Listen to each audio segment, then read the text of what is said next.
오늘도 귀한 찬양에 감사드립니다. 장마가 계속되고 있는데 무더운 이제 날씨가 온다고 합니다. 장마철 무더운 날씨 건강 잘 지키시기를 바라고 위하여 저희 교역자들이 계속 기도하도록 하겠습니다. 여름 한 계절 평안하시길 위해서 하나님의 은혜를 구하도록 하겠습니다. 오늘 함께 읽은 여호수아 10장에 있는 말씀은 배경을 좀 먼저 이해하셔야 합니다. 예루살렘 왕 아도니 세덱이 듣게 됩니다. 무엇을 듣게 되냐면 아이성이 패배했다는 이야기를 듣게 되고, 이에 더하여 아이성보다 더 큰 기브온 족속들이 이스라엘 사람들과 평화 조약을 맺었다라는 그러한 이야기를 듣게 됩니다. 이 두 이야기를 들은 아도니 세덱은 크게 두려워합니다. 어떻게 하면 좋을까? 어떻게 하면 내가 내 생명을 보존할 수 있을까? 이렇게 두려워하는 가운데 그가 이렇게 결단을 내리게 됩니다. 우리들이 내가 살고 있는 지역에 여러 명의 왕이 있는데 이 왕이 힘을 모아 연합군을 형성하고 이 연합군이 먼저 기브온을 정벌한 다음 뒤탈이 없도록 한 다음 이스라엘과 싸우면 우리들이 우리의 생명을 보존할 수 있겠구나, 이런 생각을 하게 됩니다. 지난주에도 저희들이 함께 은혜를 나누었습니다마는 성경을 읽어보면 하나님의 살아계심을 경험한 여러 명의 사람들을 저희들이 보게 되는데 그들의 반응이 상반된 것을 보게 됩니다. 하나님이 살아 역사하심을 경험한 다음 그 하나님을 인정하고 그분을 믿는 가운데 살아가야겠다, 그렇게 결정하고 결단하는 사람들이 있는가 하면 오히려 하나님을 더욱더 부정하고 하나님을 믿는 사람들을 조롱하고 핍박하고 하나님을 대적하는 그러한 사람들이 있음을 보게 됩니다. 경험적으로만 말씀을 드리자면 진리는 아닙니다만은 하나님의 살아계심을 경험한 무수히 많은 사람들 가운데 하나님을 인정하기보다는 하나님을 부정하는 사람들이 더 많은 것이 우리의 현실임을 생각할 때에 오늘 예루살렘 왕의 어떤 반응도 이해할 만하다, 이렇게 생각이 들어집니다. 하나님 입장에서는 어리석은 결정이었지만 그들의 입장에서는 합리적인 결정이었고 지혜로운 결정이었을 겁니다. 이들이 연합군을 형성한 다음 기브온과 전쟁을 벌이게 되고 여호수아 10장을 통해서 결과적으로 그들이 전쟁에 패배하게 됨을 보게 됩니다. 그 과정을 오늘 여호수아 10장이 우리들에게 가르쳐주고 있습니다. 여호수아 10장을 읽어보면 이 모든 과정이 하나님의 주도 아래 있었음을 보게 되고 이 전쟁이 하나님의 전쟁이었음을 살펴보게 됩니다. 10절을 보면 하나님께서 그들을 패하게 하셨다, 이렇게 설명하고 있고 11절을 읽어보면 이스라엘 사람들의 칼에 죽은 사람보다 하나님께서 내리신 우박에 죽은 사람들이 더 많았다, 이렇게 이야기하고 있고 13절을 보면 전쟁에서 승리케 하시기 위하여 태양과 달이 하늘에 머물러 있었다, 그렇게 우리들에게 가르쳐주고 있습니다. 이스라엘 사람들의 군사력이 그리고 여호수아의 지도력이 전쟁의 승리를 가져오는 것이 아니라 하나님께서 처음부터 끝까지 전쟁을 이끌어 오셨고 하나님께서 전쟁에 승리하게 하셨다, 하나님이 승리한 전쟁이다, 그렇게 이야기를 하고 있습니다. 그러면서 결과적으로 하나님께서 이스라엘을 위하여 싸우셨다, 그렇게 이야기함으로 여호수아 10장이 마감을 하고 있습니다. 처음부터 끝까지 여호수아 10장을 읽어보면 감동적인 말씀이고 하나님께서 참 놀라운 은혜를 베풀어 주셨다, 그렇게 저희들이 은혜를 받게 됩니다. 그런데 조금만 생각을 달리하면 여호수아 10장에 등장하는 전쟁은 이스라엘 사람과 가나안 사람의 전쟁 이전에 가나안 사람과 가나안 사람의 전쟁이었음을 아는 것이 중요합니다. 이스라엘 사람과 가나안 사람의 전쟁이 아닌 가나안과 가나안 사람의 전쟁인데, 이것이 하나님의 전쟁, 하나님께서 승리를 가져오신 하나님의 기적이 일어나게 된 일이었다, 그렇게 이해를 하고 있습니다. 조선시대 임진왜란은 우리나라와 일본의 전쟁입니다. 명나라가 참전했지만 명나라 입장에서는 그들의 전쟁이 아니었습니다. 형편에 따라 얼마든지 군대를 돌릴 수 있는 그러한 전쟁이었지, 자신들의 목숨을 걸고 지켜야 되는 전쟁이 아니었습니다. 우리나라 군대가 참전했던 베트남 전쟁도 마찬가지입니다. 우리나라 군인들이 가서 그 전쟁에 참여했지만 그 전쟁은 우리의 전쟁이 아닌 그들의 전쟁이었고, 어느 순간 더 이상 이익이 없다 생각됐을 때 우리나라도 베트남으로부터 철군했음을 기억하게 될 때, 오늘 전쟁이라는 것도 이스라엘 사람들의 전쟁이 아닌 가나안 사람과 가나안 사람의 전쟁이었음을 알고 여호수아 10장을 읽어가는 것이 중요합니다. 그러함에도 불구하고 오늘 하나님의 말씀은 우리들에게 이 전쟁이 하나님의 전쟁, 이스라엘 사람들의 전쟁이 될 수밖에 없었던 이유를 가르쳐주고 있는데, 그것이 바로 14절에 기록되어져 있습니다. 14절을 보면 이렇게 우리들에게 이야기하고 있습니다. 여호와께서 사람의 목소리를 들으신 것이 전에도 없었고 후에도 없었다. 그럼으로써 하나님께서 이스라엘을 위하여 싸우셨다, 그렇게 기록하고 있습니다. 가나안 사람의 전쟁이 하나님의 전쟁 혹은 이스라엘 사람들의 전쟁이 된 이유는 사람의 목소리를 들으셨기 때문이다 라고 기록이 되어져 있고, 여기서 말하는 사람은 여호수아를 의미합니다. 여호수아의 목소리를 들으셨기 때문에, 여호수아의 기도를 들으셨기 때문에 이 전쟁이 하나님의 전쟁이 되었다, 그렇게 이야기를 하고 있습니다. 모든 한국어 번역 성경을 보고 구할 수 있는 영어 성경을 읽어보면 이 14절을 대부분 하나님께서 목소리를 들으셨다라고 번역을 하고 있습니다. 그래서 저희들이 이 14절을 읽어가면서 이렇게 이해를 합니다. 여호수아가 하나님 앞에 간절히 기도했고 그 기도에 응답해 주셔서 하나님께서 전쟁을 승리로 이끄셨구나, 그렇게 이해할 수가 있습니다. 그런데 히브리 원문을 보면 이렇게 번역하는 것보다는 좀 달리 번역해야 됨을 알게 됩니다. 히브리어 원문은 샴부콜 이렇게 표현을 하고 있는데, 이것을 한국말로 번역하면 이렇게 번역하는 것이 더 정확한 번역입니다. 그것은 하나님께서 사람의 목소리에 순종하셨다. 14절을 원문에 충실하게 번역하면 이렇게 번역할 수 있습니다. 하나님께서 이스라엘을 위하여 싸우셨고, 하나님께서 이스라엘을 위하여 싸우셨던 이유는 여호수아의 말에 하나님께서 순종했기 때문이다, 이렇게 번역하는 것이 원문에 충실한 번역입니다. 그러나 하나님께서 사람의 말에 순종한다라는 것은 신앙 안에서 불가능한 것이기 때문에 아마 우리의 신앙의 선배들이 원문에 충실하게 번역하기보다는 기도에 응답하셨다, 그렇게 번역했으리라 생각이 들어집니다. 중요한 점은 오늘 본문에서는 하나님께서 응답하셨다라고 이야기할 때에 굳이 하나님께서 순종하셨다라는 표현을 사용하고 있다는 겁니다. 여호수아를 제외하고 이 표현은 성경에 딱 2번 등장합니다. 민수기 27장과 열왕기상 17장에 등장을 합니다. 민수기 21장에 등장하는 말씀은 무엇이냐면, 이스라엘 사람들이 가나안 사람들과 전쟁을 시작할 때에 하나님 앞에서 서원합니다.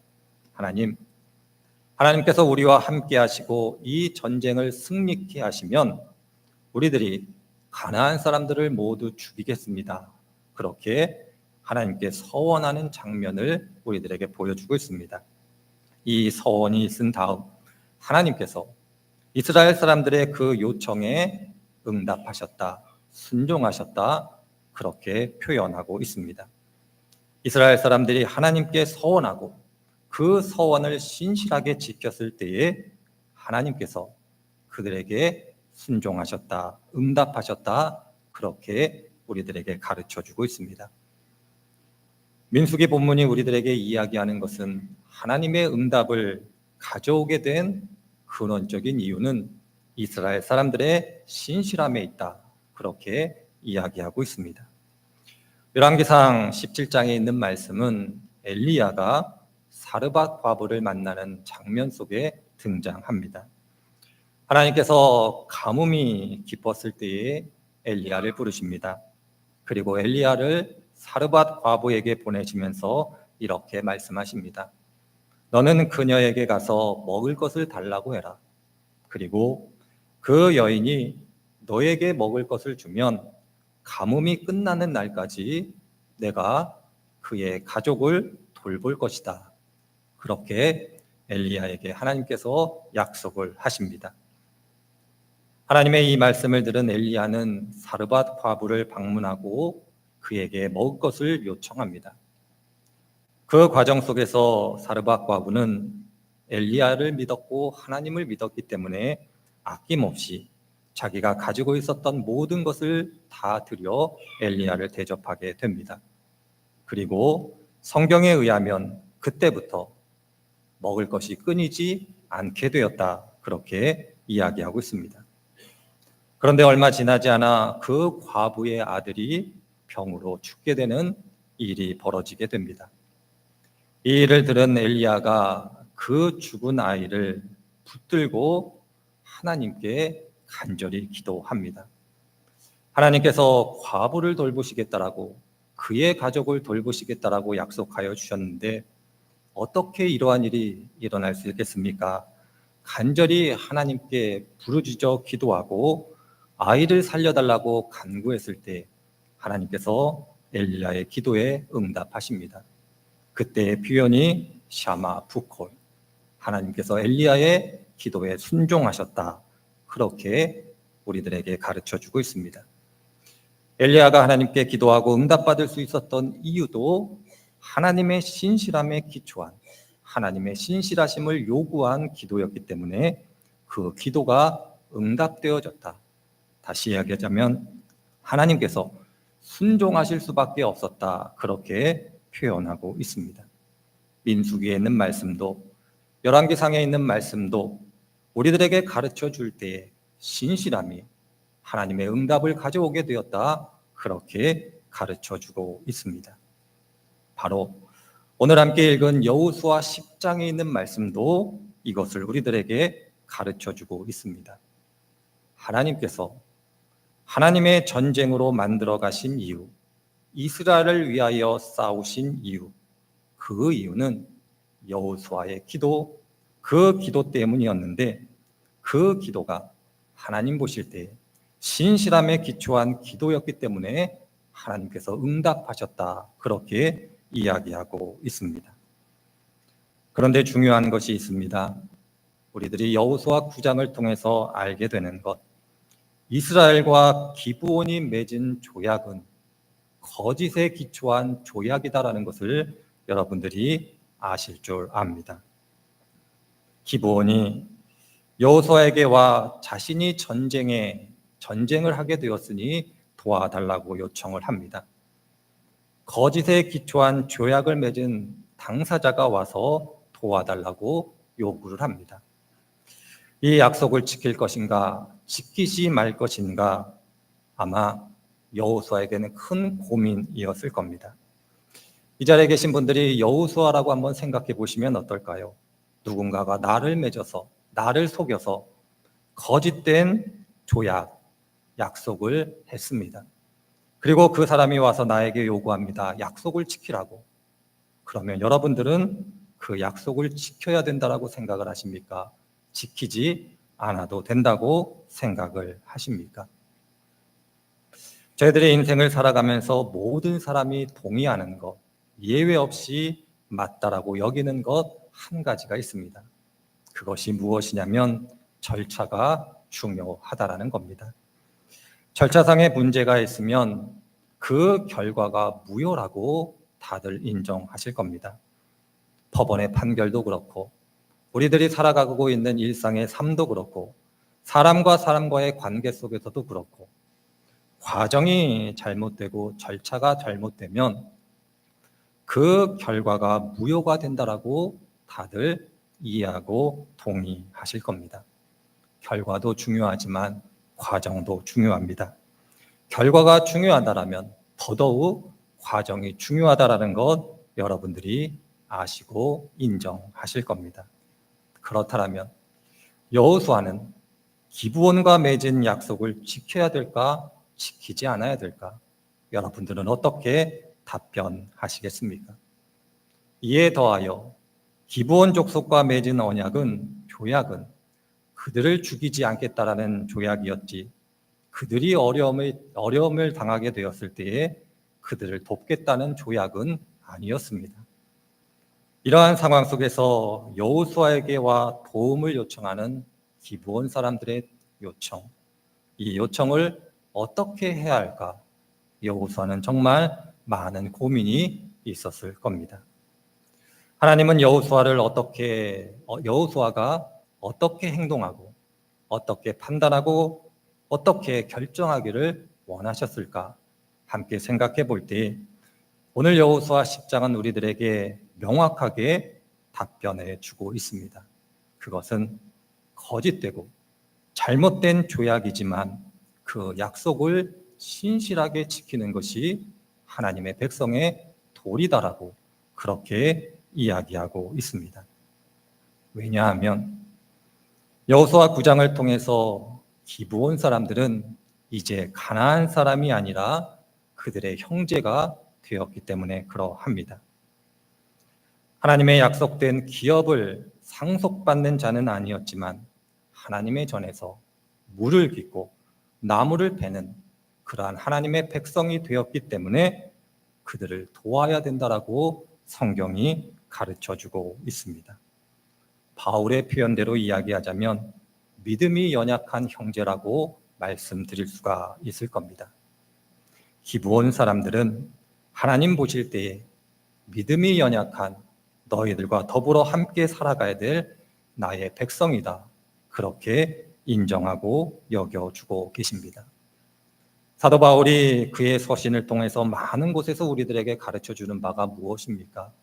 믿음 안에서 형제 자매를 만나게 될 때 혹여 그들의 믿음이 연약하다라면 그 연약함은 우리들이 돌보고 채워줘야 되는 부분이지 정죄하고 비난할 부분은 아니다라고 사도 바울이 그의 서신을 통해서 얼마나 강조하고 있습니까? 바로 이것 때문에 이로 인하여 여호수아는 주저하지 않고 거짓에 기초한 조약이었음에도 불구하고 그들을 도우러 떠나게 됩니다. 그리고 하나님께 기도합니다. 내가 기브온 족속을 위하여 전쟁을 할 터인데 이 전쟁에서 승리하게 하여 주시기를 바랍니다. 기도했을 때 하나님의 전쟁이 되었고 하나님께서 주도적으로 그들을 물리치셨음을 기억하게 됩니다. 바로 이것이 성경이 우리들에게 가르쳐주는 바 여호수아의 신실함이고 우리들에게 가르쳐주는 신실함입니다.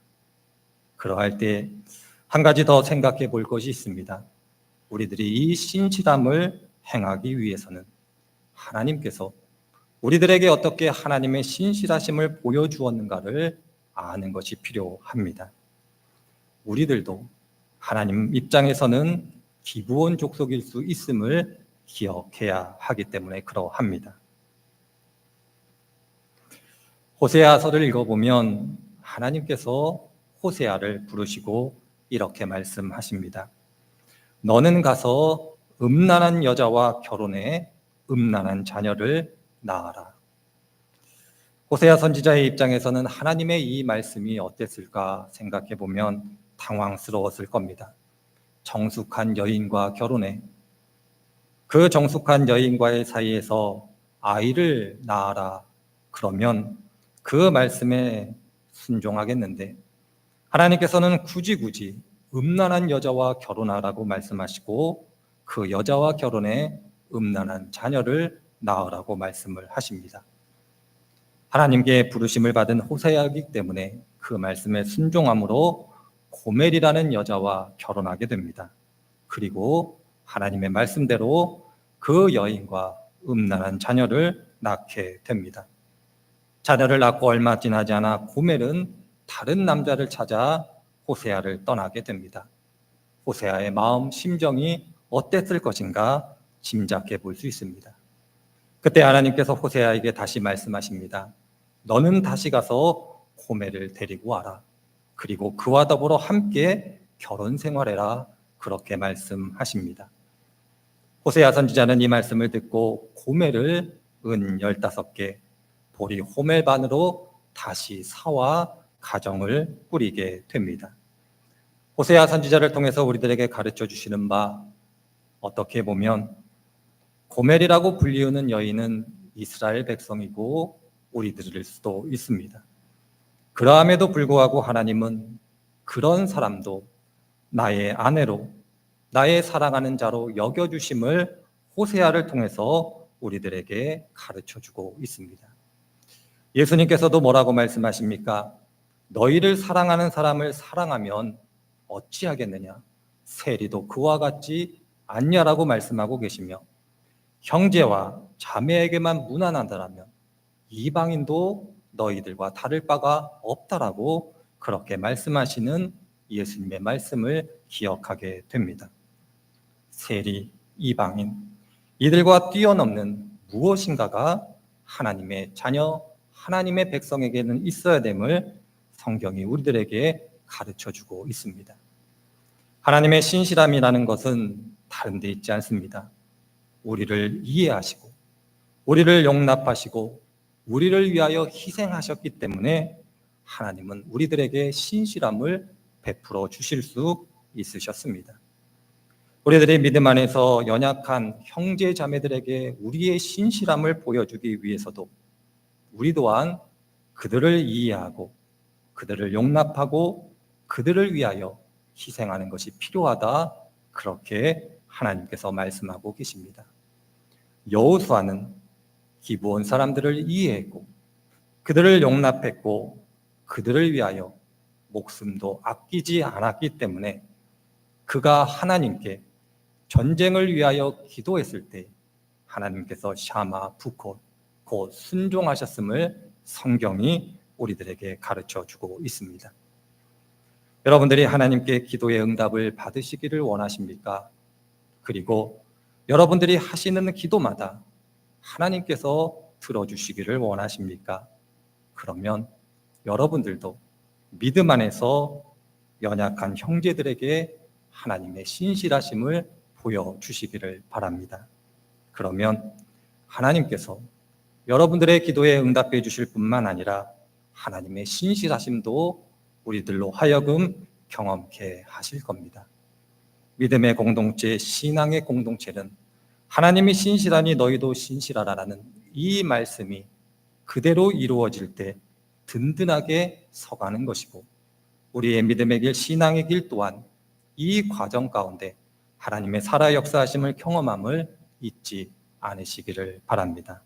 오늘도 이를 위하여 부르셨음을 기억하시고 이를 위하여 하나님의 도우심을 구하는 한 분 한 분들이 되시기를 주님의 이름으로 축원을 드립니다.